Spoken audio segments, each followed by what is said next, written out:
Connecticut are you from? Fairfield County, Easton.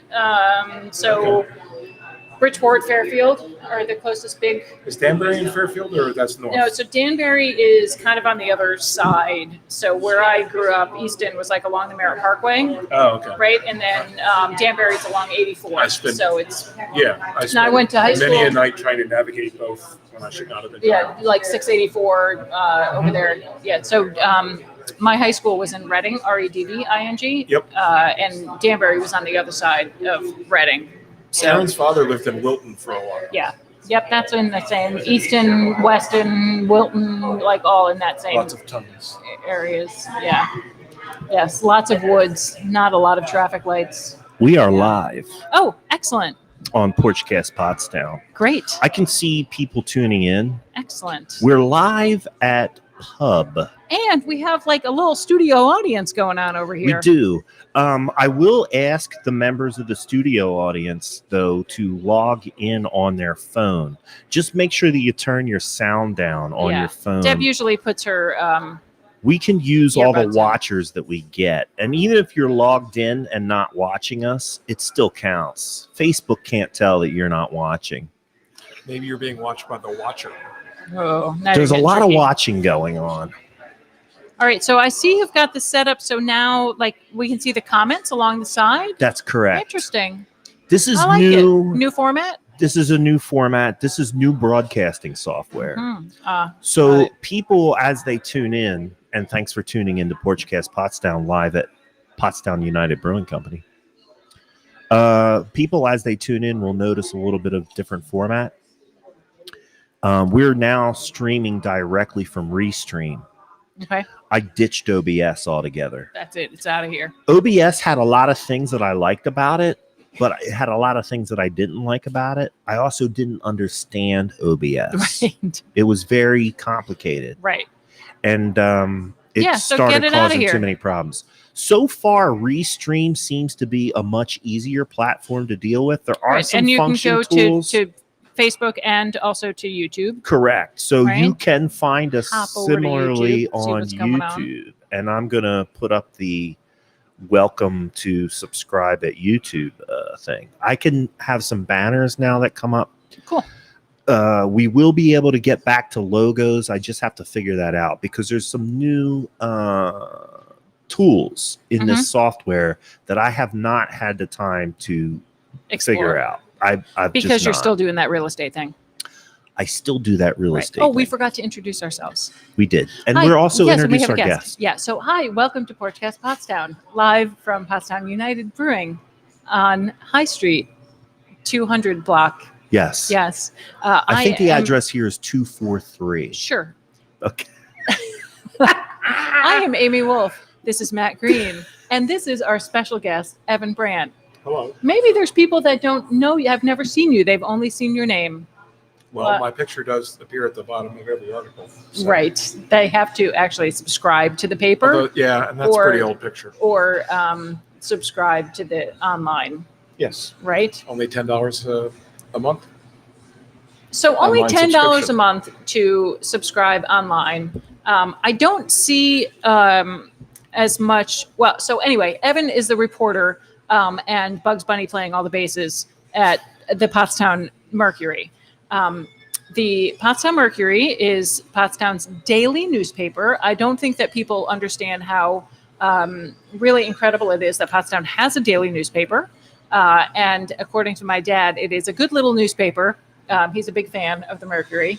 And smart man. Yeah, smart man, right? He when he's here, he reads the Mercury and he reads that other liberal rag, the New York Times. I've heard of that.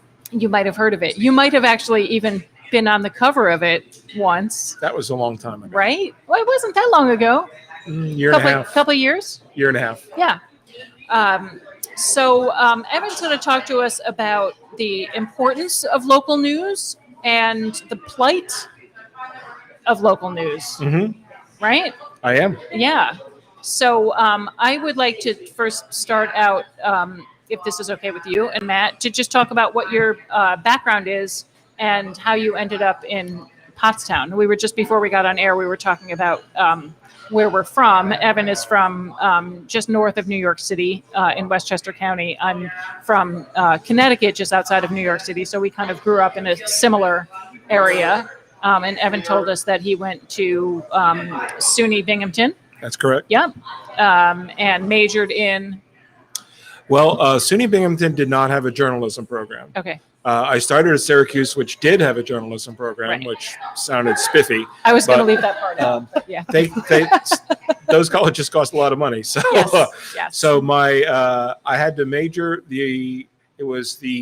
Just as your program was in the forestry school. Yeah, agriculture, School of Agriculture and Life Sciences. Yeah. Mine was in, and this may be the only school in the country that has this department, in the rhetoric department.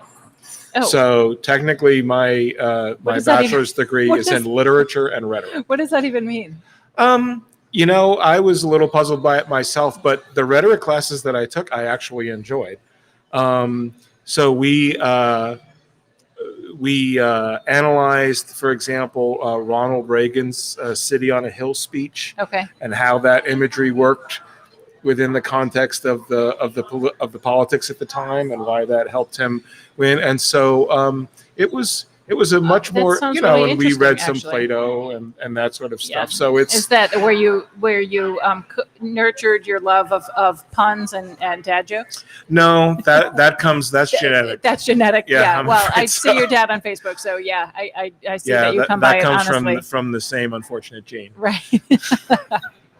Okay, so you went to SUNY Binghamton and graduated with a Bachelor of Arts. Bachelor of Arts in Literature and Rhetoric. Literature and Yeah. rhetoric. And then what happened?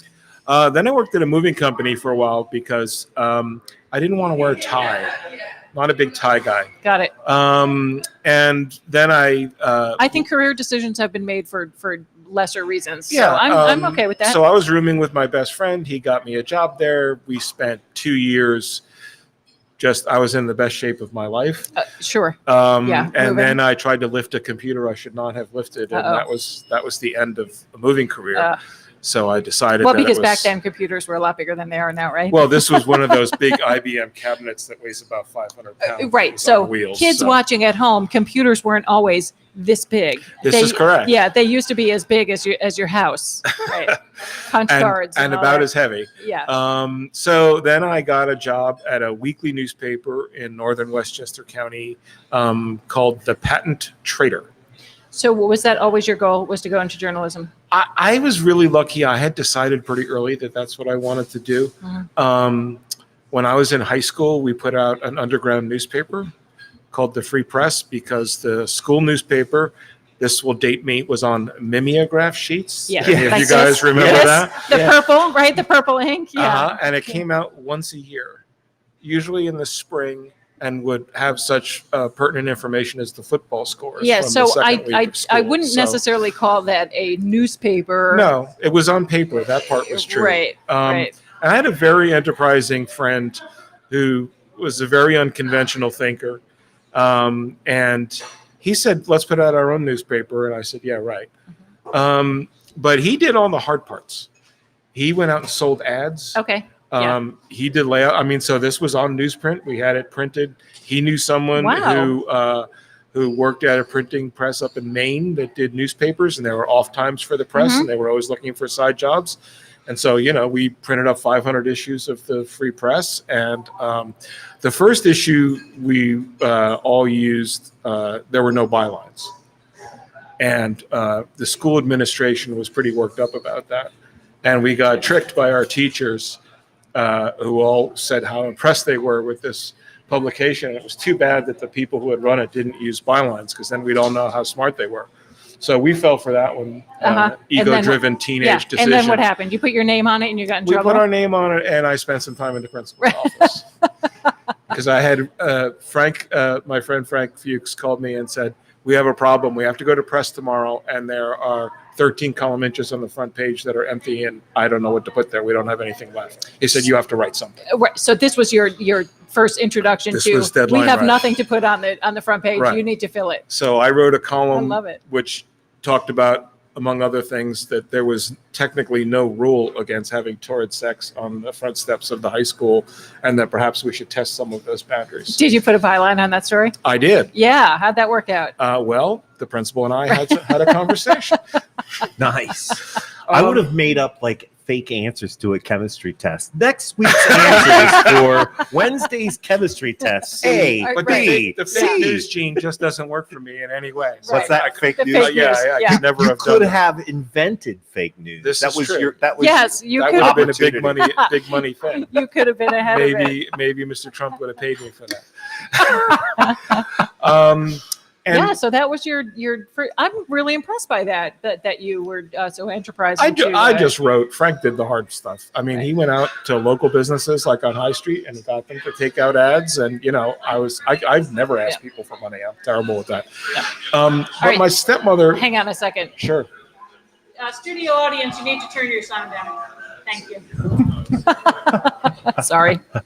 My stepmother was a newspaper reporter. Okay. In Albany, and she was one of the people who broke the glass ceiling. Back then, when you worked at a newspaper and you were a woman, you did the social pages and that sort of stuff, and she covered breaking news. And I was watching. Do you remember a show called Lou Grant? Yes, of I course. do not. A spinoff Lou of the Grant Mary was Tyler Moore at show. Ed Asner. So Mary Tyler I Moore don't was a. remember. I know Mary Tyler Moore, but I That was a sitcom, TV station, right? But Lou right. Grant was a fairly serious drama show, and he was the which is editor of a paper in really Los Angeles. interesting spin-off because it was not in the same format. Right. It was a drama. And I watched Yeah. that show and I thought, well, that looks pretty interesting. Mm-hmm. They do something different every day. They don't go into the office in a tie Yeah. and add up a column of numbers every day. And I asked my stepmother, Lorraine Dusky, I said, is that what it's like? She said, yeah, pretty much. Right. I was like, yeah, I'll do that. Right. So I knew pretty young, Mm-hmm. which is really lucky. I Right. understand. Most people don't know. I still don't know what I want to be when I grow up. When you grow up, Right. right. So Trinita Brand saying that she knew that show. Yes. I never heard of it. I don't know. Thanks for tuning in, Yeah, everyone. yeah, we got some there are folks. some watchers. There's some Yeah. people watching. I just want to remind everybody that I am monitoring the comments. I can see them coming in. I'm replying to the comments from my cell phone. So I'll try to reply to as many of them as I can. But if you have a question or a comment that you'd like to pose to Evan, this is your chance to interview the interviewer. indeed. So, and we're going to ask whatever questions you ask, and we're going to try to chew into as much stuff as we can. Right. We have a little bit of an agenda because we'd like to talk to Evan about the plight of the Mercury and other local newspapers in general. But if there's something that you want to ask him or have him talk about, Right. please let us know in the comments. The comments do help us get the word out. If you're in the studio audience, I would encourage you to stay logged into the show. Just turn your volume Yes. down. They have complied. Thank you. Come on down to Pub. We have Resistance a Yeah, nice nice crowd. we Yeah. have a nice live studio audience here for the show tonight. Come on down to Pub on East High Street, and please patronize this business that gives up a seat. They give up a foretop to us every Thursday night, And we appreciate it. and we appreciate Yes, that. Amanda So- and Leah will take very good care of you. So I just wanted to get Evan's background so we know who you Hello, are Brant, and Coach how you ended up Jones. here. So you went to the weekly. I ended up there as the which name I executive forget editor. already. We had two. By the time I left, I was in charge of two weekly newspapers, a bridal publication, a bridal publication. a Like senior publication, like bridals like horses or bridals like brides. like brides. Okay. There's more money in dresses than in horses. Yeah, well, it depends on where you are. And I is this suppose. this is in college that you're doing? No, this is after college. after. Yeah. This Yeah. is this is in my working life, and there was also a parenting magazine. I knew nothing about any of those things. Right. And I worked about 70 hours a week. Yeah. If there were 70 hours in a day, you would have worked them. They would have found a way. Yeah. And one night at about 2 a.m, I was editing copy about what you get your bridal party. And I decided that's not really what I got into the business for. It was time to look for another job. Right. So I found the Mercury in editor and publisher magazine, and they had an ad, so I applied. And my you were wife like, where the heck is Pottstown, Pennsylvania? I was. My wife is from northern New Jersey, and she said her only requirement was that it had to be within 2 or 3 hours drive of her family. Sure, which so this Pottstown just inside the circle, Right. And so the Here you rest, are. as they say, is right. And that was what year? That was 1997 in That November. was the is same year when that I started. came here. Is it? Yeah, excellent. We're not quite, we're not OG like this one, but we're No, almost I tell grandfathered people in. I'm still a newcomer. I've only been here 20 years. Yes, for sure. I'm starting to get to the point where I can understand what they're talking about in the good old days of Pottstown posts. Like I can understand the places and the names Right. and things like that. Well, So- I was just going to say too, like you probably on some level, and not even on some level, you probably just do know more about town than people who have lived there. Sure. Because you've spent time writing about it, Right. investigating. I've read a lot of local history. Right. I go to the meetings they don't go to. Right. Yes. And so there's stuff. I mean, there's stuff I don't write about, but I still know because I was at the meeting. You were at the meeting. Because it's not necessarily news or not news yet. Right. And I think that brings us into a good segue so that we can start chewing into some more of the Sure. heavier topics, right? Right. And so why is that important? So you go to the meetings, you go to the school board meetings, you go to the borough council meetings. That's kind of like your beat. Yes. You cover all of I'm that. primarily a municipal reporter. Right. So the crime stories and other stories are covered by other people. Sports No. is covered by other people. Sports is covered by other Right. people, but these days I do the crime too, and not very well.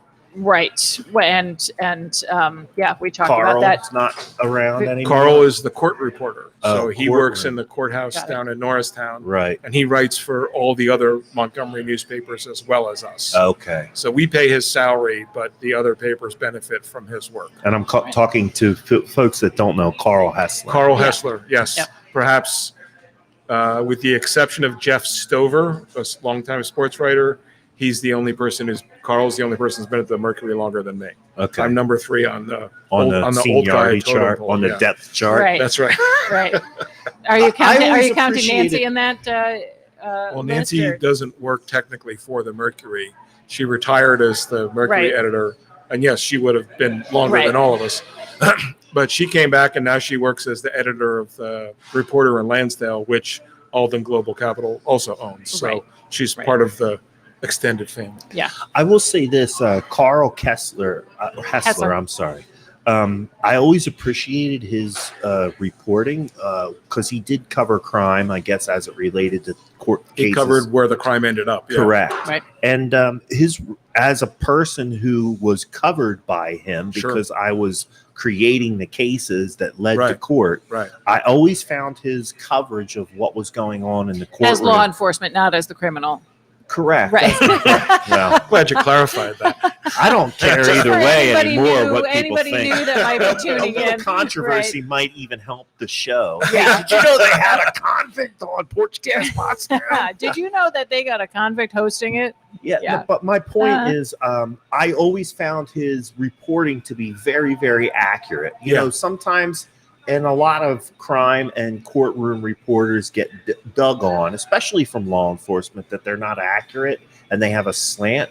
Carl's reporting was usually pretty much dead on.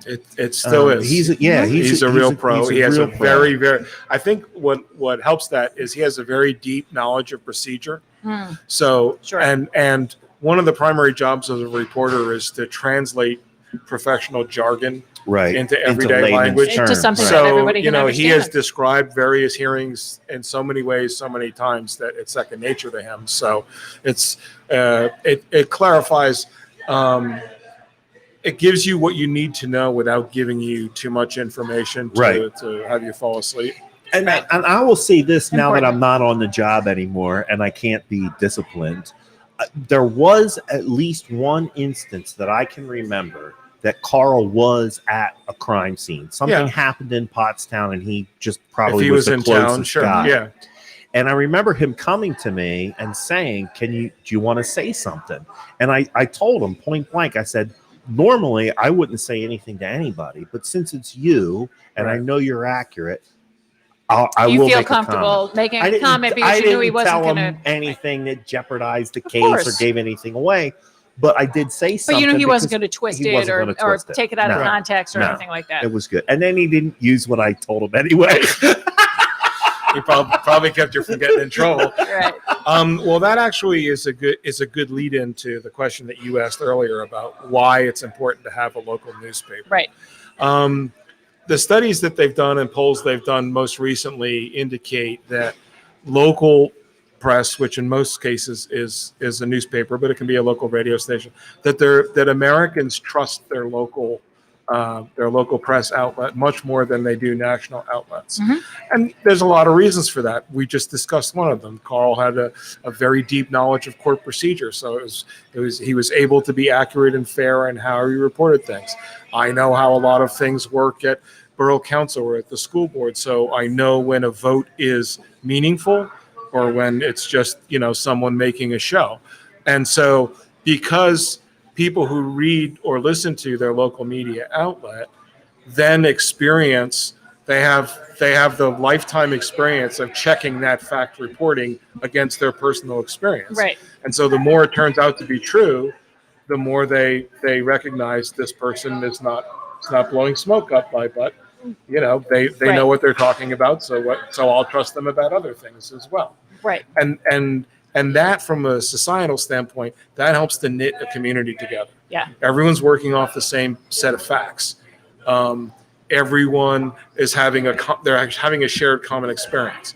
Everyone who is sitting down in the morning reading the paper, they're all reading the same thing, which is not what happens with social media. And so there's at least a common pool of, okay, we know these 6 things happened in Pottstown or in Gilbertsville or in Collegeville.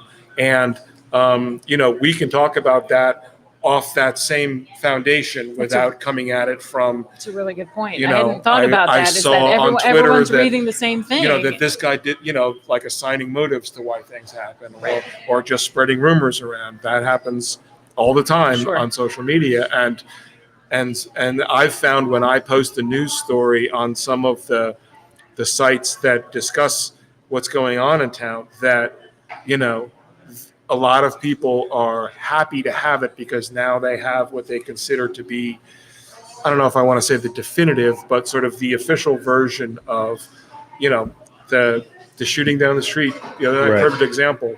I've had this conversation with the police chief a lot, and I've said, you can't say nothing Right. because that leaves speculation. 12 hours to roam wild. Right. And by the And time 12 hours is a lot can happen. It's a lifetime on much, social much media. more than 20 years ago. Right. Right. A lot. And by the time you damage can finally happen. do say something and say this is the official story, half the people won't believe it because they've already latched onto that first thing that they saw or first thing that they read.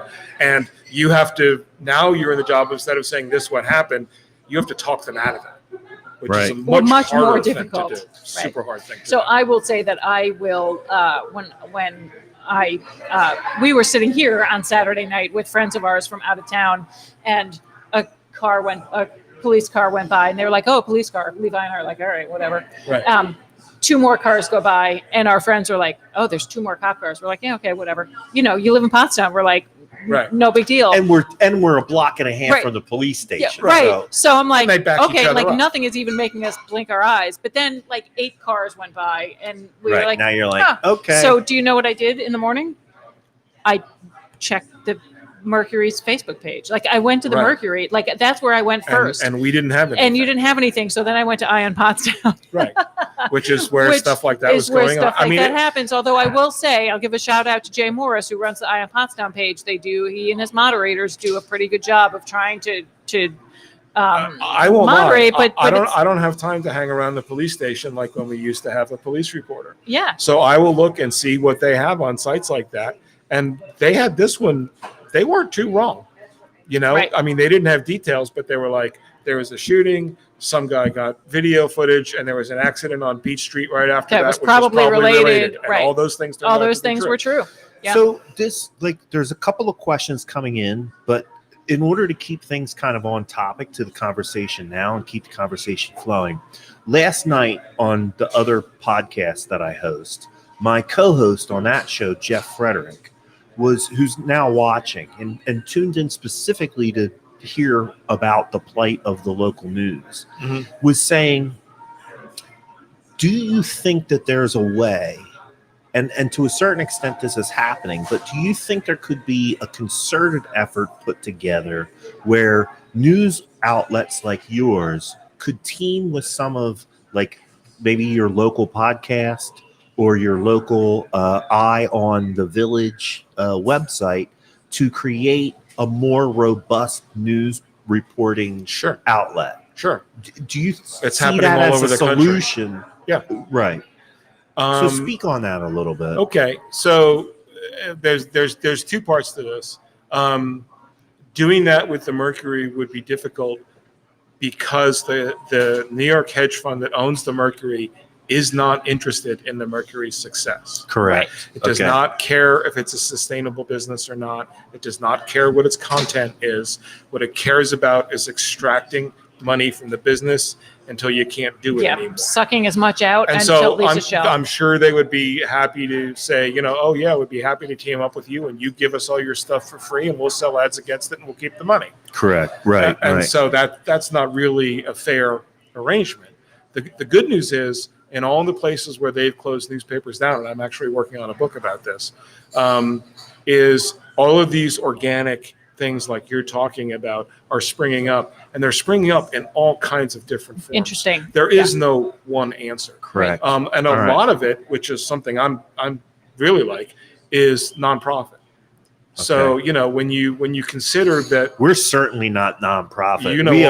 We are all the way nonprofit. We're unprofit here at Porchcast Pottstown. And so local journalism in particular is essentially, it's a public service. And it got started the way that it did so that it would be independent from the government, because that's very important. And so you needed a way to pay for the paper. And that's one of the important roles, is to be a watchdog of local government and to report what's going on so that the people that can't be there can know what's going on in their local government. Right. And so, and I have something to say about that, but I want to stay on topic. Okay, sorry. No, it's all right. And so that model eventually broke in the 80s. And there were a lot of things that led into it. You can't blame it all on New York hedge funds. They are just there to pick through what's left. They're just performing their function. Picking up the pieces. Right. Yeah. But because the desire for the product, for confirmed factual information is still out there, a lot of things are growing up organically in what they call news deserts. It is literally why Porchcast Pottstown has existed for 2 years. Amy and I didn't do this on purpose. No, we stumbled upon it. And you're not doing it for the money, obviously. No, but one of the reasons why we kept doing what we were doing was because there was an immediate, a need, and urgent and a desire for it, for local accurate news. Right. And to Amy's credit, we took that seriously. I feel embarrassed sometimes blowing our own horn, but we did immediately strike upon that, and we took it seriously. Yeah. If we're going to start talking about this, it's a serious thing. Yeah, we have to be accurate. I mean, at one point during the stay-at-home orders, Amy and I were staying home and going to 3 different news outlets to verify the stuff that we were going to talk about on the next episode the next day. Right. So you were being responsible. We were trying as much as we could. As much as we possibly could. Right. Yeah. And so I guess the answer to Jeff Frederick's question is yes, that it's happening, but 100% it's happening in different ways in different communities. Yeah. Which I guess in a way makes it even more all the valuable, because each community can decide how they're going to do it. That's right. And that's going to be the most valuable. It can be very organic. Yeah. I've had an idea for a long time that you could start a community foundation that owns the paper, and then the community, and it doesn't have to be the paper. It's just what I call it out of habit. It would probably be a news site, because the paper is what's so expensive. A media outlet. Right. News source. And you get bylaws that keep the directors from interfering in the editorial content. They hire or fire the editor, so that's the level of their control. And then your subscription is a tax deduction. And so you can so the community can contribute as much or as little as they want to this foundation, whose entire purpose is to provide accurate news. And they can do that any way they want. They could host Porchcast Pottstown. They could do all these other things. They could host PCTV. If some arrangement could be worked out that way. And all you really need to do under those circumstances, you don't need to make money. You just need to break even. Sure. And you can do it with and a you pretty exist, small it's like staff. NPR. You exist for the good of the people. Are you aware of anywhere where that is? Are you aware of anywhere Sure, where that is places. happening? Lots of places. It's going on. A lot of places in California are doing it.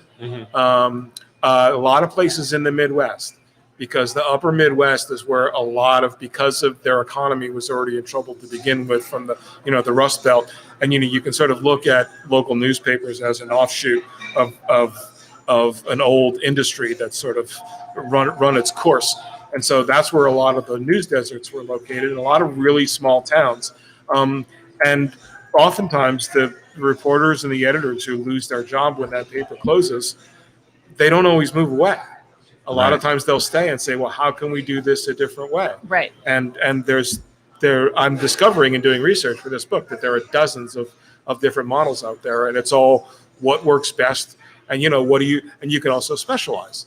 What do you want your content to be? I would argue for, municipal coverage, because that's what I do. And I think from a democracy standpoint that's important. Well, and that impacts people at a very real level every single day. It's broad-based, but there are ones that do it on the arts. You could do it with, there are lots of sports sites that do that sort of thing. And, you can, I just read an article the other day about a sort of doing a hybrid. So you don't have to be a 501c3, because that can be difficult to do. But there's a type of legal structure, and maybe Levi would know about this, but there's a type of legal structure that you can do where you can take ads and you can take revenue, but you can still be tax exempt. Sure. Because you're sort of nonprofit. Yeah, there that is this marriage that's going on between for-profit and nonprofit enterprise. Yeah. I'm through my work in real estate, I am familiar with some enterprising that has gone on where there is a for-profit aspect that's feeding into the nonprofit. Right. There is this legal gray area where you can have those two things married up and work. And together. There are nonprofit trade organizations. There's one called Independent Reporting Enterprise or something like that, and they will let you start a news site under the umbrella of their nonprofit. You can be part of their 501c3. They'll say, here's a website template that you can use. Oh, that's like what TCN does, right? So they're like an umbrella 501c3 that other organizations operate under. And then they take like 3 or 4% of your revenues to cover their costs. And then once you're up and running, then you can step out and form your own. Right. It's like an incubator. I think you said something. Right, exactly, like a nonprofit or the way I describe it too is a chamber of commerce for nonprofit, right? Sure. The one thing that I liked that you said that I kind of want to circle back to is just that everything is important, but there's things that you're saying that are triggering my ability to converse with you. You talked about democracy, and let's not forget, we spend so much time, and everybody, the right wing has dominated the conversation about the Bill of Rights off of the Second Amendment. But let's not forget that we're talking about the First Amendment here, the very first one.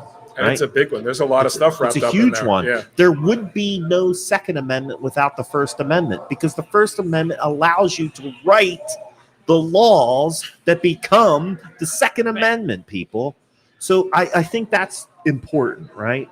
But it also goes back to what we were saying about men and women, Carl and Nancy, and these folks that are truly, truly dedicated to the craft, and have a moral and ethical fiber that drives them to do the right thing and to do the news as accurately as they possibly can. Sure.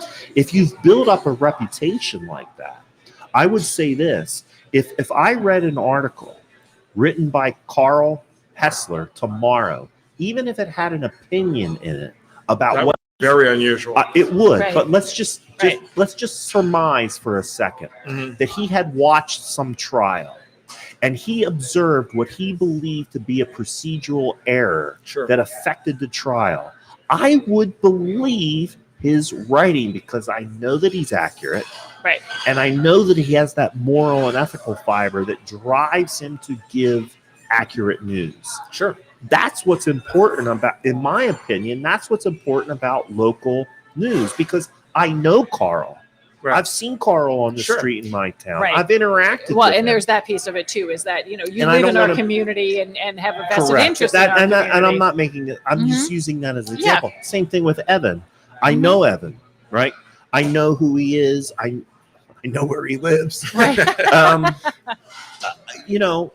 There's something to be said about that we lose when these corporate hedge funds or global media, whatever the name of this, comes in and he guts these newspapers. Sure. So, and I'm trying to say a bunch of stuff, but I'm also trying to segue into a couple of questions and then also keep the conversation going. Tracy Purdy wanted to know when you ever sleep. And then her second question was very closely related to that in how many employees are left of the Pottstown Mercury. The first question is, I am a night owl. The first answer is I'm a night owl by nature anyway, so I'm well suited to this. So I will often not start my workday until technically my shift should start at 3:00 in the afternoon. Okay. It usually starts around 11:00 in the morning. Right. And then, I'll stay up until 1 or 2 in the morning and then I just sleep late. So it seems like more than it is. You just shifted a little bit. A few hours from the quote unquote normal workday. Right. And your deadlines, I mean, it used to be that there would be, your deadline for getting something to print was 7 p.m. or, whatever it was. No, it was 11 p.m. Yeah. We were much later on. We were the last paper on the press often. But then after Alden bought Reading, they have a bigger circulation. So they bumped us off the 11 o'clock spot. And now it's like 8 o'clock. So if I covered a council meeting, and I remember this happening once, Mayor Sharon Thomas vetoed the budget. And it was like 10:30. And we were able to get that into the next day's paper. It wasn't a long story, but at least people knew. Right. Can't even try anymore. And not even, Because, the press deadline's like 8 o'clock. The meeting's still going on. But the paper, sometimes Levi goes out to smoke a cigar at 11:30 p.m. and then and there comes the newspaper. Right. So I'm sorry, what was Tracy's second question? No, how many people are left? Yeah, how many people are left? So when do you sleep, which is very closely related to how many people are left. Right. The answer to that is there isn't a clear number. So Alden Global Capital owns every newspaper surrounding Philadelphia, with the exception of the paper we were talking about. The Town and Country. Burke, love that little paper. And the papers in Berks County. So there's a lot of blending. So we used to have. They own the Eagle, yeah. Yeah. So there used to be. We had a business manager, and the Daily Local had a business manager, and Lansdale had a business manager. That all of those functions are blended now. The sales functions are all blended. Carl works for more than one paper because he's writing Lansdale court stories. He's writing Norristown court stories, as well as those that come from Pottstown. So, and our sports editor, Austin Herzog, was just promoted to now be the sports editor for the entire Philadelphia cluster. So he's got more responsibilities than just what's in the Mercury. And so between the business and the advertising aspects of that being blended out, I would say that the two sports guys, Owen McHugh and Jeff Stover, and myself are probably the only people who, at least the editorial employees, who work specifically for the Mercury. Right. And, if I'm doing a regional story that I know is going to affect the area, I'll let the other papers know. I can write it in such a way that, they can take out the quote from Steven Rodriguez and they can drop in a quote from the North Penn superintendent and, and it'll be valid. And so I'm perfectly willing to do that sort of stuff. But in terms of, who works at the Mercury. I would, the number I would probably go with is like 4 or 5. Right. Do you have any photographers left? No. Right. So I take. You like I've taking seen you iPhone out with pictures, your, right? I take iPhone. pictures Yeah. with my iPhone, Right. and I used an iPhone 5 until the battery finally died. You're right. So they're probably not even paying for your And there- iPhone. You and don't have to there's- answer that, but yeah. And there's a woman over in North Coventry named Pat Harbach who just started taking pictures for us for free because she likes to take pictures. So she shot photos of the Norco Fire Company Right. doing You their should put training. You should put Linda Roby on your payroll, right? And She so, takes pictures of Kathy Pottstown. Kathy Yeah. Skitko sends us pictures Yeah. from her event, and, Yep. we run those. So Mhm. we no longer have the photographers who used to get the really excellent shots, and now it's, I call it Evan takes a picture of a building is, Right. usually what you're getting from me Right. because they don't move. There's no blurriness Right. in the building. Yeah. So listen, folks, this brings up another segue because we're a little bit over the halfway mark, and as long as people are still watching, Trinita I'm says willing you, to you take awesome keep pictures. talking. We are down here at Pottstown United Brewing Company, 243 East High Street. Sure. I think that's their Yeah. address. Pottstown United Brewing Company. Find it on Facebook and Google. You'll Come see us on in the down. window. Yeah. We do have a pretty healthy crowd here. Yeah. The Durs are here. The Vontors My- are here. Yeah, Deb the is Montnors here. are here. Deb's Yep. here. If you do come down, please come down, buy a beer, buy a hamburger, get Buy some some food delicious food. at Pottstown United Brewing Company. They help us, help you, help them, help us. Help everyone. Something like Help that. the town. Getting the news right? of, Getting the news of the news. So I had read a story a couple of years ago about a newspaper that sprung up. I want to say it was either in California or Texas. I'm sure you've read a million of these stories. It was like a coffee shop that decided to open the newspaper Sure. because they were like, okay, the same story. it's the happened newspaper at got libraries. right. Yeah, I Libraries saw have started one. There was a kid in Kansas. Like he was either a high school student or early in his college career, lived in this small little town in Kansas. Right. No one was covering the school district meeting. No one Right. was covering the town hall meeting. And he just literally started printing the paper on an old mimeograph machine. There we go. Literally. Yeah. We've come full circle. Yeah. Yes, yeah. So a year and a half ago, when was it that the New York Times did the story that Yeah, it was in August of 20. 19? 22 time blends together these days, right? Well, it was But- during the pandemic. So it must okay, have been so 2020, right? Yeah. So the Mercury and Evan have become kind of this poster child of the plight of local news. Before you chew into that, yeah, you were getting some credit for taking awesome pictures from Trinita Brand, and Tamara That's because Charles she's says, in them all the time. yeah, Right. yeah. Well, She Yeah. jumps Well, in front of me, she- so that's hey. why she likes it. what's in it for me? Right? Yeah. Yeah, and yeah, Tamara Charles says that your live Twitter is very entertaining. Oh, Yeah. well, So not everyone agrees with that. So you became this kind of poster child. I think the Hassan Minaj story was first, right? What is that called? I can't remember the name of that It's show. called Patriot Act. Patriot It's Act. been canceled. Oh, okay. No, so- but through no fault of yours. No, right? no. Although it was one of their last stories, so I might be the kiss Right. of death for any number of things. It actually started when we closed. Well, it started when I went to Heath Freeman's house. That's a different story. But the stories kind of started when the building closed down. Right. So I was contacted by the Philadelphia Inquirer, the Philadelphia Business Journal, then WHYY, and I did something on NPR, and then the Washington Post was doing a story about what the company does with all its real estate. That's one of its primary Okay. ways to generate cash. I Right. think that is Right. the primary Right. general. So Yeah. they look at it. They're like, okay, let's get So- this. We don't care about the paper. We want the real estate. We're going to That's sell it off. correct. We're going to squeeze it out, and whatever happens to they the move paper. you out of the Right. newspaper building into some warehouse somewhere. Right. So the Mercury's official address is down in Exton, where the printing plant is. Right. So if I didn't want to work out of my attic, I would drive down to Exton, work at a desk there, and then drive back to Pottstown to cover things, which sounds doesn't like seem a really like a particularly eco thing to do. Yeah, and also just a big colossal waste of your time. Right. And as your local real estate expert, I want to explain to people why that's happening. It's because back in the day, before we had social media and cell phones and all of that stuff, these newspaper offices were located in the downtown areas, the hearts of these towns, which is now prime real estate, especially if you talk about bigger communities, right? Philadelphia, New York, Chicago, Denver Post, and Denver, also Reading. Big. You need a lot of space They're to run a newspaper and to have a printing press. Correct. Right? So you're talking about go down to the big Curtis Publishing Building in Philadelphia on 6th and Market. 6th and Market, 6th and Chestnut, 6th. Go down to the Curtis Publishing Building.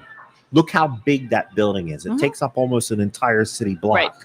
So these are what these hedge funds are doing. They don't, again, they're real estate. Care they're real about estate the investors, news. really, right? They are. Yeah. They buy those buildings. Even if they have to put more money out on one, a hedge fund is a fancy way of saying bet. They're betting. They're betting that some of their investments might lose, but they're also betting that more of their investments are going to way more win. than make up for it. So they'll come into an area and maybe overpay for the building in Reading, but then sell the building in Pottstown for a profit. Right. Well, and at the bottom of the day, I'm trying to explain this in as layman terms as possible. They make out on the plus side. Correct. I'm trying to tell you how they make out even when they lose money. So they paid more for the Mercury building than they sold it for. That's okay. But when you buy the whole business, and that includes the building. So you're buying the employees, you're buying all of that other stuff. When you lay off half those employees, your overhead drops, and you've already made the money back that you're going to lose when you sell the building. So if you buy a building for $1 million and you do $500,000 worth of layoffs over 3 years, you've already covered your loss at that point. And then it's just the question of, selling to the highest bidder when the market is right. And you also are not incurring any of the costs of maintaining the building.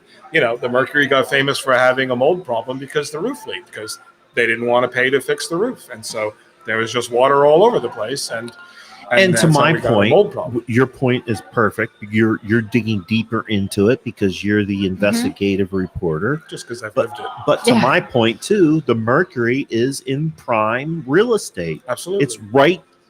If you look at the pin on Google Maps that says Pottstown, it's right there. Yeah. It's right. It's a block away from where the pin drops. Sure. It's probably High in Hanover, right? Yeah. Well, High in Hanover is where the pin drops. Right. So it's one block off of where the pin drops. Sure. That's prime real estate. Yeah.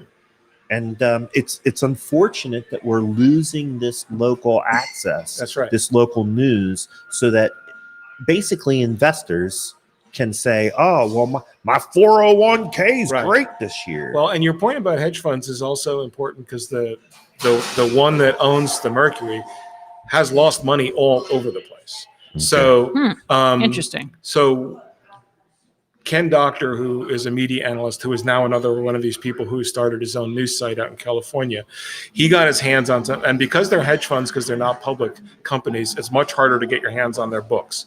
So you don't really know how much money they're making. So he had a source who gave him some of the financials on Alden, and they were making profit margins in the cluster here around Philadelphia of 30%. Okay. And that's unheard of in our business.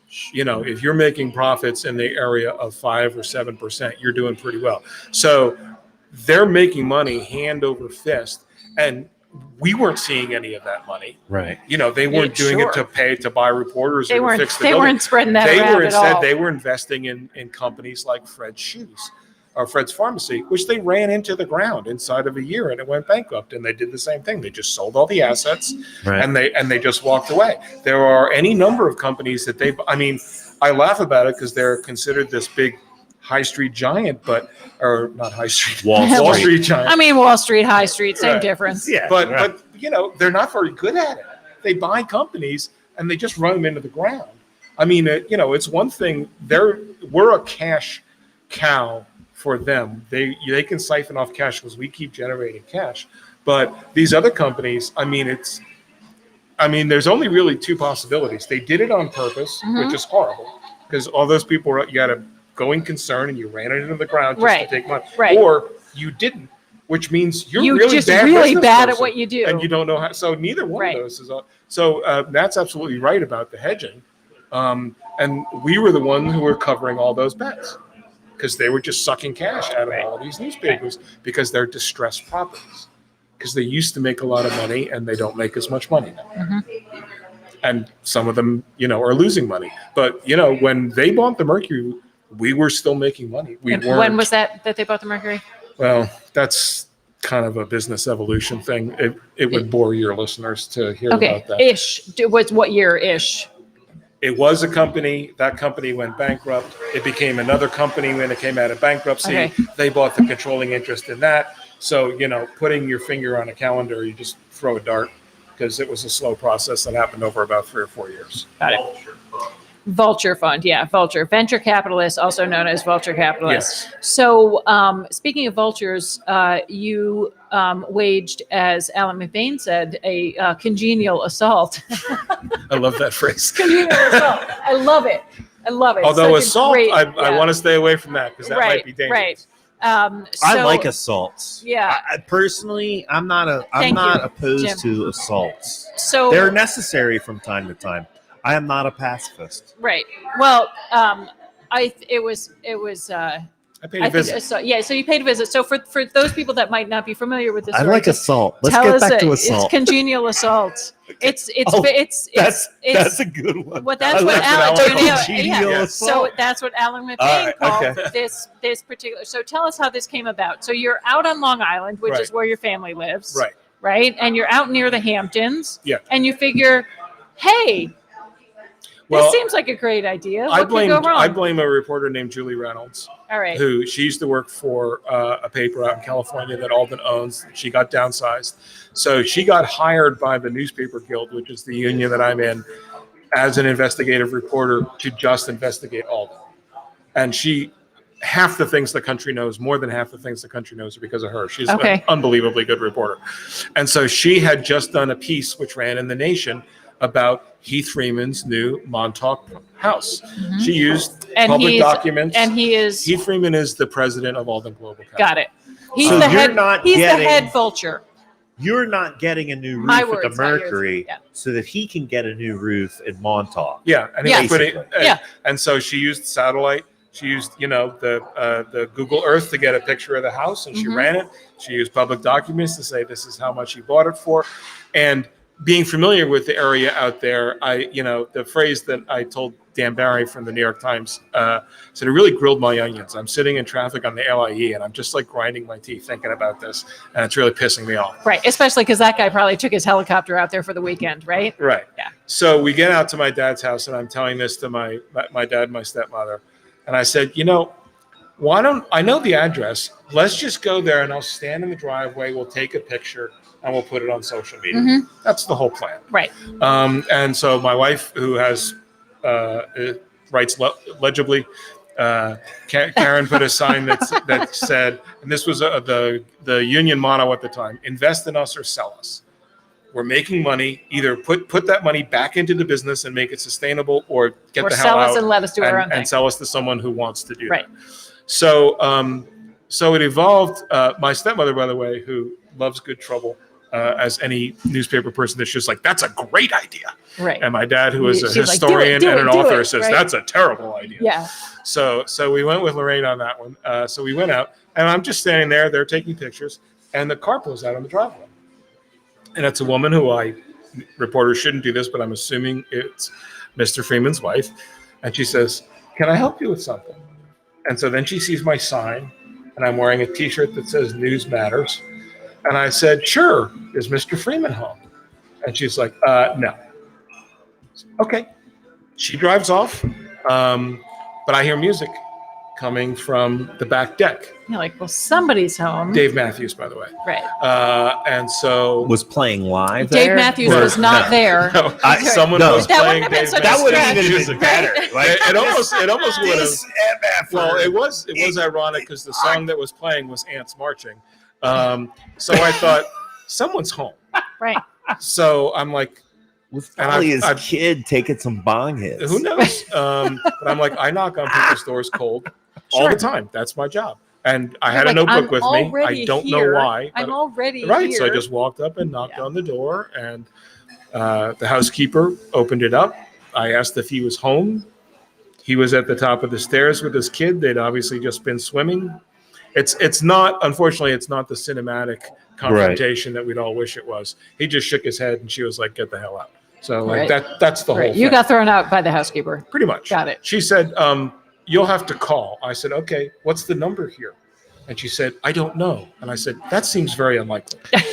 But well, technically, from a rhetorical standpoint, you were calling. indeed, I have called. and Yes. I could have left a calling You card, calling card. had I worn gloves. Right. But no, so that. But then I wrote about it, and so that became a whole thing. I think it's a great story. Okay. And I think that you okay, it didn't really go anywhere, but you showed up and you stood your The only moment of made your panic point. I had once I started walking toward the front door is, well, first of all, I was like, well, if I'm going to get fired, I'm going to get fired. It's not Yeah. like this job's going to It last would be forever more likely anyway. that you'd get arrested for trespassing. But or whatever. Now, my moment of panic was, what if I get in and he says yes? What the hell am I what going am to I ask going to him? say, right? Right. What if he's like, yes, sure, random reporter from You some ask him small to paper make that you I a don't. drink, and then you start talking. Right. No, I was I know like, you like a gin and tonic, Yeah. Evan. So I need you, a bourbon yes. on the rock. I'm going Right, to deny right. that rumor. Right. No, I did. I was like, if I get a chance for one question, it's got to be a good one. Right. And I have like 50 feet to decide to- what that's to going to be. come up with and what that that's not question what I is. came here intending to do. Right. And so I was like, make it simple, make it basic, make it something that gets to the heart of the matter. And so the question I settled on was, what value do you put on local news? Not how much is it worth to you, not how does it look on the balance sheet. Is there any way that you look at local news in which you give it a value other than how much money it can make for you? Right. But I didn't get a chance to ask that question. But unfortunately for Mr. Freeman, every time I get interviewed, I get to pose that question. And probably the answer is zero. Right. He does not give a shit No, but however, because he's swimming on his pool in Montauk with his He's son, famously listening to known to have visited the Denver Post newsroom very shortly after they'd won a Pulitzer Prize and looked around and said, what the hell do all these people do? Zero interest in the operation, even less interest in the public mission. Right. right. So I would He's got enough money to buy the politicians that we try to influence with our votes. He's He influencing doesn't with mean his politicians. dollars. He doesn't. It's all finance. Right. It's all Money. just the so, dollars. So Straight dollar. what value do we put on local news? People like me and Matt and the people that read the paper or don't even read the paper that just care about local news. Why is it important? Well, it's important to have a reporter. Politicians behave differently when there's a reporter sitting in the audience. They know that somebody is there reporting on it. You're live tweeting it. You're writing an article. They behave differently when there is a reporter sitting in the audience. It's an accountability. A former president of the Pottstown School Board, whose name I will not divulge, told me once that when I wasn't at a meeting, they would literally look around and say out loud, well, the Mercury's not here. What do you want to do? Wow. It That's was awful. that straightforward. Yeah. And that's awful.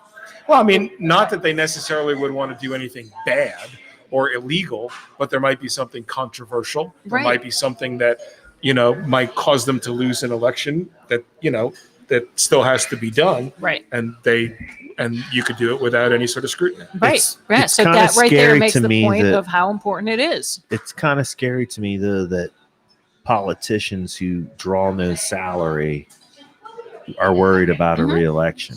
Right. Yeah. Well, school board members aren't paid, so they're not drawing this out. That's what I'm saying. Right. I said it's Oh, kind of okay. scary to Right. me. The politicians that aren't being paid Yeah. Right. are worried about. Well, have you Although ever run that- for election? Have you ever run for election and lost? It's not good for your ego. Yeah. Although the I person would that said that you imagine said was that, a superintendent, a previous superintendent who is paid. No, it was the school board president. Oh, it was the school board. It was Okay, an got it. elected public. It was elected. No But, money. I mean, at the end of the day, though, it is important to have this local feel, and that proves it. That anecdote that he just totally proves the fact that we need local reporters involved in local news.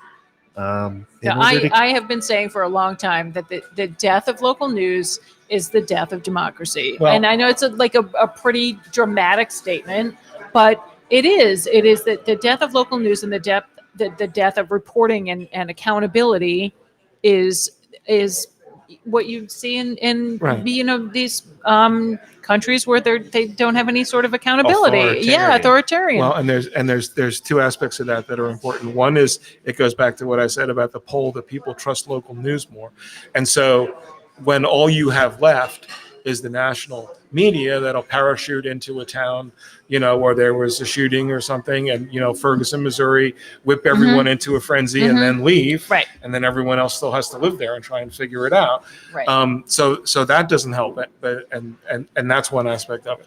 But the other aspect of it is that it's a quilt, and because every piece is small in the local news patchwork, and so when you lose one or two pieces, you don't really notice it, but it's that quilt that builds the foundation, because all of those people who are being covered by the local media, all those politicians, a portion of them will go on to become state representatives. They will go on to become state senators. They will go on to become U.S. senators. And if they're brought up in a place in public life where there's no scrutiny of what they're doing, then they have no restraints upon them. They're just going to go unchecked in their behavior. Right. They're just going to go ahead, and so there isn't really even the warning. There isn't really the well, am I going to get murdered in the paper about this? Which is, as you said, it's a check, and it's something they have to consider. And so so what you're left with is a community which doesn't have anyone who's checking on the local politicians, and you're growing crooked politicians. And the third aspect of this, which is maybe the most dangerous that's going on right now, and it's mostly right-wing sites. They are starting. We were talking about starting all these news sites and all these different places where it's going on. Well, the kings of fake news are literally starting fake news sites. There is a couple of companies in the country that are right-wing political consultants, and they're starting these fake newspaper sites. They look like a newspaper site, but it will be. And they'll often even start up just around a particular issue. Yeah, one issue. Like there's a bond issue, and so it'll spring up in this little town, and it looks like a newspaper, and it kind of feels like a newspaper, but everything in it is all one-sided, and it's all trying to steer you toward a certain result. And as our news literacy declines, because we don't have local news and we're just watching the shouting heads on TV, our ability to look at that and to be able to say, wait a minute, what? That doesn't seem right. This is all just like, no, doesn't someone not want the bond? I would say this, regardless of whether it's a right wing or a left wing organization that's doing that, the lack of a person like an Evan Brandt or a Cara Hessler or a Nancy March that's going to call out the bullshit. Right. That is in of itself the quintessential problem. That's the danger of the news deserts, and that's the opportunity that they're seeing. Now, if there are left-wing organizations doing this, I don't know about them, but certainly they could. I just have found that the right-wing folks are really just much better organized. Right. And they see an opportunity like this, and they agree with that. I agree with you 100%. In modern politics, within the past 40 to 50 years, the right wing is absolutely more organized and more. They have much better. More voracious. They have better messaging. Absolutely. Right. No question. So I will give them credit where credit is due. And all I wanted to say is the one thing, whether you are a righty, a lefty, or a centrist, is the one thing that's the stopgap in that is local, credible reporting. Right, because if you're all starting from the same place, then you can debate the facts. Correct. But if you're making the facts up, if you're making the facts up, Right. or if you're starting from a Alternative particular facts. viewpoint, and then you cherry pick the facts that work for you, and there isn't a reference that people can go back to and say, well, this says here's the plus, this says here's the minus. I think I'm going to be this. If you're only hearing the plus or you're only hearing the minus, and no one is presenting, and that's part of the reason and why you don't have the undermine, wherewithal to seek it out yourself, right. which a lot of which Americans is don't. a lot of work. That's what we get paid to do. Right. And that's also where undermining trust in the media is helpful to people who want to do that, because now we get to the point. I hear it all the time. I get it in the face on Twitter. You're fake news. You're biased, and all this sort of stuff. So even the local stuff, if you can undermine confidence in that, there's nowhere to go. Right. Even and you're seeing it now in school boards. I'm seeing it in school board meetings. People coming and screaming about this stuff. And what did Steve Bannon say? He says, "I'm going to win the presidency back through school boards." Yeah. Because all this stuff is being fed out. Right. And if the stopgap was, as you say, was the local media saying, "Well, that's not really an issue here." If everyone's going, well, you're biased, you can't be trusted, then that stopgap doesn't exist anymore. Right. It's been removed. Right. Rachel McKay is asking, so when are the three of us going to start our own newspaper or video? That's a good segue, because I think we're getting up to 7:06. It is, and it's been a good conversation. Yeah. We still have people before watching. I do have like 1,000 things of like news and events to go over if everyone wants to hang in here. Go for it. So I will take Rachel's question and say, what do you think is the future here of not local news in general, but of our local news, of Evan and the Mercury and our town? I've fielded this question a couple of times.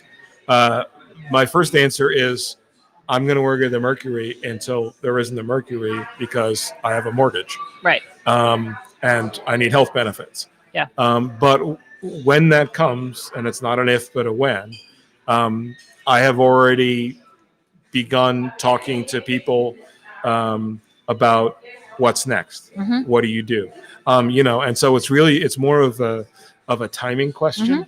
Mm-hmm. I told you about my idea for a foundation. Mm-hmm. I think that's kind of a heavy lift to get off the ground from the start. But I think if you do something like the organization I mentioned, where you start off, you're under their umbrella 501c3, so you're a nonprofit. You have a couple of sports people, you have a couple of news reporters, you have an editor. You don't, maybe a photographer. You don't need all the salespeople. You don't need the pressmen. You don't need the people taking the ads. Your model is different than it was. Yeah, so you're saying, it's being fed more communally, like more socially. But the question is, how many living wage salaries do you need to support? And if the answer is 6 or 8, right, that gets you to a number, and then you say, that's our budget. Mm-hmm. That's what we need to work off of. How do we get there? What ways do we want to do it? And I will tell you frankly that in discussions I've had with some of those people, I've said, that Pottstown Porchcast podcast thing is actually kind of interesting. Why wouldn't we have them? If they were interested, no reason why we couldn't have them part of that platform. They could be interviewing political candidates. Wait, them, us? Us? Is that us? You're talking about them, us? You mean that time we, hold on. Those 3 times that we interviewed political candidates. Right.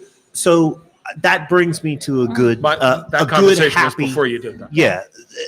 This brings me to a good, happy segue towards the outro of the show. And we're going to end with news and everything else. Sure. Before the show started, this is our show. We do what we want. Mm-hmm. We are now dubbing you the Porchcast Pottstown Media Liaison. There you go. Evan Brandt. Yes. Okay. Congratulations. You're going to make twice as much as what I make. Really? Welcome to the staff. I think that you should work very closely with Susie Marcucci Kennedy, who is our literary liaison. Mm-hmm. I think there's a role for you to work with her. Sure. Trinita Brant, our political liaison. One of them. Also, Trinita or Lisa Vanny, our other political liaison. Mm-hmm. There's a role for you here, is what I'm saying. Yes. Well, I'm happy to be part of the family. Welcome aboard. Welcome aboard. Thanks so much. We promise you'll never have to show up at our houses with a placard complaining with a picket sign. We have a historical liaison. We have a historian. Todd Bainbridge is he's our great. historian. Yeah. We have an executive producer. We have an assistant to the executive producer. We have a lot of moms. We have a lot of moms involved. This seems like it's a little top heavy, this operation. It's very top heavy. Fortunately, we've been able to keep our budget, our operating budget. Mm-hmm. Well, actually, we have not controlled the operating budget at all. Yeah. But if you're Our willing to capital work, expenditures are out of control. out of control. I understand now that they make microphones that you can clip to the table. Correct. Yes. Oh, That's perhaps going to we be can, my next. That's going perhaps to be we my can next. find somebody to. All right, can we go into some news? Sure. All right. Listen, before And now we the do that, And now the news. before we do that, Yes. I do want to thank newsman Evan Brandt for joining us on the show. Thank you. Very happy to thanks have for you Check here. him out. The Mercury, the Pottstown Mercury. You have a blog spot, but you're having a little bit of a problem with the blog spot. Ixnay on the Ogblay. It's not a technical problem. Oh, okay. It's it's why a content. are you putting stuff on the blog for free when it's supposed to be in the paper problem? Right. Who owns it? Who owns You know what it? I have Yeah. to say about that, Evan? F that. Yeah. Well, the only argument they made, which I decided was valid, was if you're covering a meeting, we're paying you to cover the meeting. So if you're writing a story, even if it's on your own time from something that you got while we were paying you, There's a conflict. We own there's it. a conflict Yeah. there. And, and they had a point. And so the point I made to them was, okay, all of this stuff I do for free, all this stuff I go out and do on the weekends on my own time, you're not going to get that anymore. Right. Because you don't have a right to that content under that philosophy. Right. So that's where it is now. The problem is if I put something in the blog first, technically it can't go in the paper. And I don't want to do that to the people who are sending me material because I know they'd They rather have count it on in the it, paper. yeah. Paper. Yeah. So that's why it's been Got sort it. of it's in limbo. At the Getting a moment. little So murky. can I do Right. this? Because I'm saying this, and I have no corporate masters. Evan Brandt has a blog spot that I read from time to time that you can find on Facebook. Mhm. It's called the Digital Notebook. Digital notebook. Correct. And if you Googled Evan Brandt digital notebook, You'd probably find you'd it. probably find it. Yeah. This So is true. spend some time doing that. Right. Matt Green at Glocker Real Estate is encouraging you to go and find out more Now I'm going about to your have to local go home news. and put a new post up. Right. I'm going to send people. Amy Wolf of Wolf Baldwin would also encourage you to do the same thing. But some of the things that you have posted on there are quite timeless, and I'll tell you why. I just recently was selling a house in Upper Pottsgrove, and the coverage that you gave to the public sewer system provided me with the information that I needed to share with other real estate agents and potential buyers so that they could come to a full understanding about when public sewer was going to come into this particular neighborhood. So you mean a local I business think was he helped needs by to local share that news? commission with you. I think Correct. that's what I'm hearing. He got a beer. I got a beer and a title bump. He's got a come on, Amy. You're on management's team on this one. Sorry, I'm Come crossing the on. line. Crossing the You line. are. All right. All right, News. sister. All Lay right. it on us. Thanks, I'm Evan going to send Brandt. a shout out to Jamie Sanchez for being my news, my boots on the ground news reporter, providing me with a lot of this content here. Today is National First Responders Day, so thank you to our first responders. Are you eligible for a booster shot? I don't know. I Well, got those single Here shot is how you ones. know. This was from the county site. If you received a Pfizer or Moderna, if you're 65 years or older, age 18 plus who lives in long-term care settings, age 18 plus who have underlying medical condition, age 18 plus who work or live in high-risk settings, or if you received a J&J and you're over age 18. All those people are eligible at least 6 months after your last Pfizer or Moderna and at least 2 months after your J&J. Which booster shot do you get? You may have a preference, but you can get any booster shot. So you can find out more at cdc.gov and vaccines.gov if you want to know about the booster/third shot. Hold on. What shot do I get? Well, I got the single you got shot. J&J. You got J&J. You're Yeah. eligible for anything. You I can can get whatever get you want. whatever You I can want. mix and match. You can get Pfizer or Moderna. Okay, thank you. Yeah. And they had Hi, Adam. they Adam gave out Burke. free vaccines today at Pottstown Middle School. Yes, they certainly did. If we were on the air a couple hours earlier, we would have talked about that. But there is a vaccine clinic right here in Pottstown. It is at the Bethel Community Church in Pottstown, 575 North Time Street. Go to Monco, PA website to sign up for your booster. And you can also get there. your flu shot there, which I You can did get your flu recently. shot. If your kids need regular vaccines, they're giving everything there. Everything, and they're super, super nice. Tons of stuff happening this weekend. There is a fall Halloween event at Pure Harmony Holistic Center. Never heard of it, but it's at 871 North Hanover Street. And there's all sorts of vendors there and kids' activities. That's on Saturday from 12 to 5, Pure Harmony Holistic Center. This Saturday also, will you guys quit it over there? You're distracting me. No, I'm gonna hit him up on the outro. All right, great. I just- We I should. just He trained- lets us sit here every week. I just changed the captions up. So he's getting cred on the captions. Oh, I see it. Very in nice. 2 different ways. You know, And then we I'm love going to you, hit him Adam. up on the outro. Yeah. I'm All sorry right. that we're distracting That's you. okay. Friday at Rivet, which is right You have across to the be street. a professional, Amy. I'm just You gotta blocking work it out. through it. Blocking it out. Come on. Friday. What? Who is? You are? Adam Burke of, what's your band called? Madam Inc. Madam Inc. is playing at Rivet next Thursday, which is the 4th of November. And that sounds awesome. We might go over. Oh, we don't have a show next week, so. We yeah. don't. I'm going away hunting. This Friday, October 29th, is some sort of Halloween triple tribute. So that is at Rivet at, I don't know what time. I'm going to say 8 o'clock. Oh, there it is, 8 p.m. The Rivet Good is guess. so easy to find on Facebook. Just type in Rivet, RIVET, Rivet Yes. Pottstown. It'll pop right up, folks. Come on. Saturday, How long October have we been 30th, talking is to a you? trunk or treat at Emmanuel Lutheran Church. There was a lovely article about Emmanuel Lutheran Church this morning in the paper written by Evan Brandt. It was really interesting, actually. 250 years old. Yes. So Older that than the country. is from 6 to 8 on Saturday. Trunk or treat at Emmanuel Lutheran, which is at Hanover and Walnut. I elbowed my way into their history by helping them dig up their 50-year and time capsule. the time capsule. Yeah. Yeah. Yeah. I'm now part of the history of their church.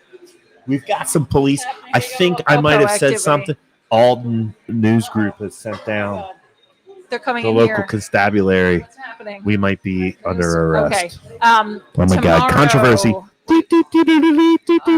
Breaking news. Breaking news this on is Porchcast. Friday the 29th also. There's a skate party at Ringing Rocks. There's 6 to 8 p.m. skate party. Oh, okay. Phew. I got nervous. Dang. Dang. Pottstown Police Department is breaking news they're tonight. paving. They're going to be paving High They're Street paving in High the Street, 200 like, block of in High moments. Street. So we have to finish up the news so And, we can move our cars. One of our fine Another trunk or treat police Friday the officers. 29th. That is at Ricketts Center from 5 to 7. So Let me see if I can get him to make all right. his Wait, announcement. did the police officer, would you like to come on? your announcement on air, please? Officer Johnson. Officer Johnson is letting people know that if your car is parked in 200 block of High Street, need to move it because they are going to right pave. now. Well, that All right. includes me. So, It also includes me. yes. Very important. November 12th, fair funding rally in Harrisburg. If you are interested in fair funding, which we can't shut up about on this show, and you would like to join the cause, there's about 30 seats left on the buses that are going to Harrisburg. You can sign up at pafunding.org. Oh, I'm sorry. Bye. Thank Bye, you. guys. pafairfunding.org. Go to the website, sign up to take the bus from Pottstown to Harrisburg. Or just find Laura Johnson Yes. on Facebook. Yes, I am She'll going hook you up. because I'm an activist. You are. Yes. I'm proud of you, Amy. Kingdom Life Church. Is that your friend? Kenny Butler? Is that his church? No, Kingdom he's Victory Christian Okay, sorry. Life Center. Kingdom Life Church is having a Child Care's Harvest Fest and Open House on Saturday the 30th from 3 to 6. That's at 380 Walnut Street.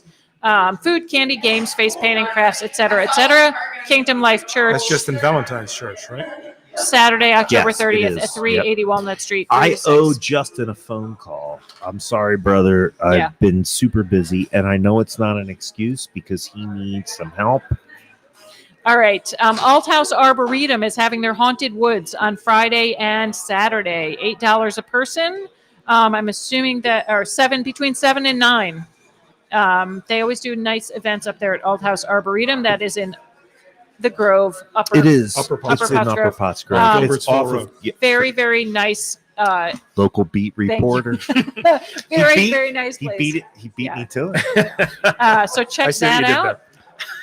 there. This weekend is the last farm, Pottstown Farm. That's from 9 to 1 at Smith Family Plaza. They're having a costume contest at noon and with prizes. At 1 p.m., there's going to be a parade to the Manatawny Green Mini Golf to play around. In the evening, they are having Free family outdoor movies. movies. That's another dad joke, to play around. Come to Play, mini golf to play around. Yeah. Nice. Outdoor movies. It's a great Pumpkin Charlie Brown and Charlie Brown Thanksgiving. I'm a huge Snoopy freak, so I'm happy to see that. And then in the evening is the History and Haunts of Pottstown tour. Sold out, folks. Oh, That is sold out. probably because we put that on the front page of the Mercury. Yes, I'm American. looking forward to it. We have tickets at 7:45. Afterwards, I'm going to go across the street to Iron Gate Beer Garden, and Stephen Kurtz, who used to play with the Whiskey Hicken Boys, is playing across the street at Iron Gate. They're a good band. So now the doing that. tow trucks Nice. have arrived. What? To Now you tow hit the the people marks who on haven't that. Oh my moved their God. cars. You literally just hit the marks on that. What? You freestyled that whole thing perfectly. Yeah. So if we want Amy to freestyle well, all we have to do Hey, is give me just some vodka. turn on some vodka and some police lights. Yes. Listen, we got to wrap All right, up the we gotta show. roll. We're literally getting All right. ready to be towed. Adam, you wanna Everyone say, on "Come set. Come over here. Look You at better his get face. over here. Get Get buddy. over here quickly. Have a seat. All right. Thank you, Evan. He's going to go move his car before I'm it gets doing the towed. All right. I'll outro. buy you a beer I'm or doing a the gin and tonic outro. next time I see you. Adam Burke, I'm doing the outro. Please come sit Thank down. you. I'm going to outro you. Thanks for Evan Brandt from the Pottstown Mercury to let us know what's going on with the plight of local news. Come down to pub and get some delicious food. We are at Pub, Pottstown United Brewing Company, which is located at your street address is 251. 251. 251 Whatever. East High Street, Pottstown United Brewing Company. Adam Burke is our gracious host. He gives us a 4-top every Thursday night. The least you could do is come down here and buy some beer and some food to help support him, support us, support you. Pottstown, support everyone. And Leo and Amanda will take good care of you. Support me. Just support the downtown. That's very altruistic That's of you. magnanimous. I've I had don't too know many. what All the right, word we're you're shutting trying it down. Now we're shutting it down. All right, That let's. was a bad word. I don't know what he said. Magnanimous. I did curse. Magnanimous. Yeah, it meant that you're a big person. A big person. Yes. You are bigger and better for I'm a saying big, small that. person. Yes. Pottstown United Brewing Company, Adam Burke, support your local brew pub. My name is Matt Green. I am your local real estate expert. Please call me. Sorry, I didn't mean to. Is that funny? Is that funny to you? He snorted. Am I a clown? I No, will it's fun. tell you. It is funny. Go Can I- ahead. can I Yeah, say one you thing? can say. Yeah. Say. I will. I've been in this town for what, 8 years? You're a performer. Get up on the mic. You got I've to been get in up on this the town mic. for 8 years. Right. I'm disappointed where we're at now. Are you really? Really? I am. Okay. Only because I feel that we have so many people in the community that are Passionate and proud. passionate Mm-hmm. and proud. You know, I wore my I picked Pottstown sweatshirt Right. the other day. Yeah. You didn't feel the love coming back to you. No, I'm telling you, like, all right, this is Could we it's commit gonna to be this? another. Can we commit to an interview? Can we commit to an interview? Can we coming commit up? to an interview Yeah. with you? And let's explore this. Yeah. If this is what you're feeling, it needs to be explored. Yes, definitely. I want to But give in you the- proper time. In the meantime, please support Pottstown United Brewing Company. They support Porchcast Pottstown. Porchtonians will turn up to support you. I know. That's without a doubt. Matt, we gotta go. I know, Like I to know. our cars. Johnson's out in the street. Only I see in- them. I know. Only in Pottstown will the I know. cops come in and interrupt a live broadcast to tell And us to not move even our want cars. to. I Not love even it. want to say anything. I love it. I All know right. these guys. I trained some We of are these guys. Porchcast. I trained some of these We guys. are I love it. We are Porchcast. Let's talk soon.